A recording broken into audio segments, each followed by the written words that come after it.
স্বামী স্ত্রী মিলিত হওয়ার পরে ৬টি ভুল কাজ করলে ৩টি বিপদ আপনার লাইফে চলে আসবে। অবশ্যই আমাদেরকে এই বিষয়গুলো সতর্ক থাকতে হবে। যদি এই মিলিত হওয়ার পরে একাকী সময় কাটানোর পরে যদি ৬টি ভুল কাজ করে তাহলে ৩টি বিপদ আসবে। ১ নাম্বার হচ্ছে কঠিন রোগ তাদের ভিতরে বাসা বাঁধবে। ২য় নাম্বার হচ্ছে তাদের জীবন থেকে বরকত উঠে যাবে। ৩য় নাম্বার তাদের উপরে কঠিন বিপদ আসবে। এজন্য অবশ্যই স্বামী স্ত্রী যখন একাকী থাকবে একান্ত সময় কাটানোর সময় এবং এই সময় কাটানোর পরে ৬টি ভুল কাজ করা যাবে না। এটা আদর্শ নয়, নবীজি সাল্লাল্লাহু আলাইহি সাল্লামের আদর্শ নয়। নবীজি সাল্লাল্লাহু আলাইহি সাল্লাম নিষেধ করে দিয়েছেন। নাম্বার ১ নাম্বার হচ্ছে উলঙ্গ হয়ে মিলিত করা।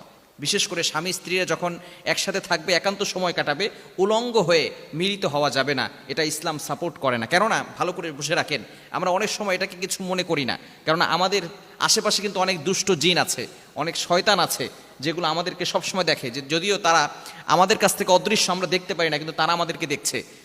যদি আপনি একেবারে উলঙ্গ হয়ে যান তাহলে শয়তান এটাকে দেখে হাসি ঠাট্টা করে। আমাদের প্রত্যেকের সাথে কিন্তু ফেরেশতাও আছে। যখন শয়তান হাসি ঠাট্টা করে তখন কিন্তু ফেরেশতা এটা দেখে খুব লজ্জিত হন এবং তারা আল্লাহর কাছে বলেন, আল্লাহ, শ্রেষ্ঠ মাখলুকাত তারা কিভাবে একেবারে উলঙ্গ হয়ে গিয়েছে। শয়তান হাসাহাসি করে, দুষ্ট জিন জাতিরা হাসাহাসি করে এবং আপনাদের উপরে বদনজর কুনজর দেওয়ার চেষ্টা করে। এই জন্য অবশ্যই একেবারে উলঙ্গ হয়ে মিলিত হওয়া যাবে না, এই ভুল কাজটি করবেন না।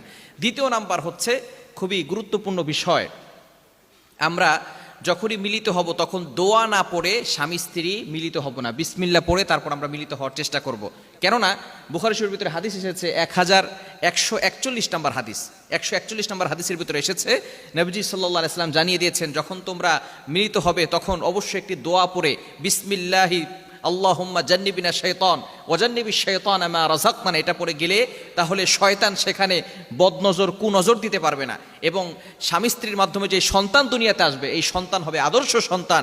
এই সন্তানকে শয়তান ধোঁকা দিতে পারবে না। বিশেষ করে আমরা এই দোয়াটা অনেকে জানি না, অবশ্যই এই দোয়াটা শিখে নিতে হবে।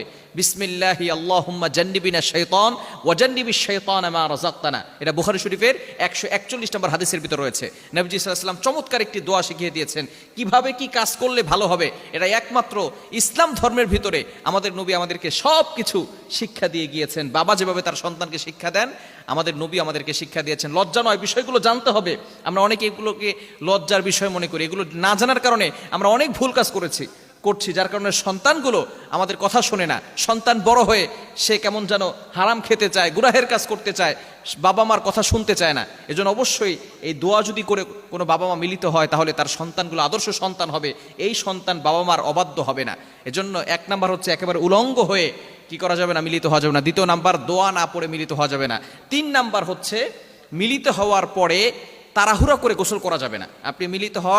আপনি সহবাস করেছেন তারপরে যে আপনি গোসল করছেন, এই ক্ষেত্রে কিন্তু পরবর্তী সময় আপনার যে আছে নাপাক পানি সেটা আবার বের হওয়ার সম্ভাবনা আছে, আপনার কাপড় নাপাক হয়ে যাওয়ার সম্ভাবনা আছে এবং আপনার শরীর নাপাক হয়ে যাওয়ার সম্ভাবনা আছে। এই অবস্থায় নামাজ পড়লে নামাজ হবে না, কোরআন পড়লে কোরআন তেলাওয়াত আল্লাহ পাক রব্বুল আলামিন সওয়াবের পরিবর্তে আপনার আমলনামায় গুনাহ লিখে দিবেন। এজন্য অবশ্যই একেবারে সাথেই মিলিত হওয়ার সাথেই গোসল করা যাবে না।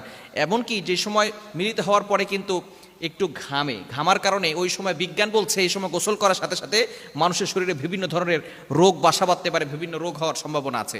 এজন্য একেবারে মিলিত হওয়ার সাথে গোসল করবেন না। এবং 4 নাম্বার হচ্ছে দেরি করেও গোসল করা যাবে না। আপনি কিছু সময় হাঁটাহাঁটি করবেন, পেশাব করবেন, এরপরে আপনি গোসল করতে পারেন, কোনো সমস্যা নাই।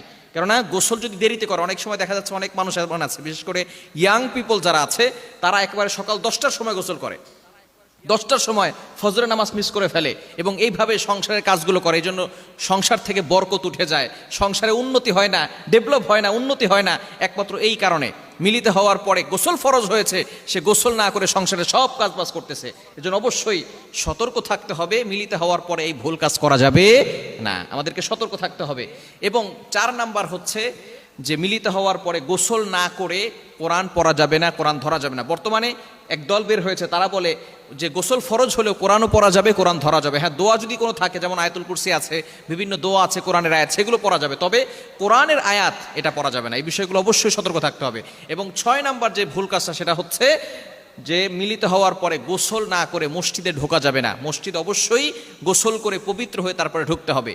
এই 6টি ভুল কাজ যদি কোনো ব্যক্তি করে তাহলে তার কঠিন রোগ হওয়ার সম্ভাবনা আছে এবং তার ঘর থেকে বরকত উঠে যাবে, উন্নতি করতে পারবে না, এমনকি তার ভিতরে আযাব গজব আল্লাহ পাক রব্বুল আলামিন বিপদ চাপিয়ে দিবেন। এজন্য অবশ্যই আমরা এই সমস্ত কাজগুলো জেনে তারপর আমল করার চেষ্টা করব। আল্লাহ তাআলা আমাদের সকলকে বুঝার তৌফিক দান করে।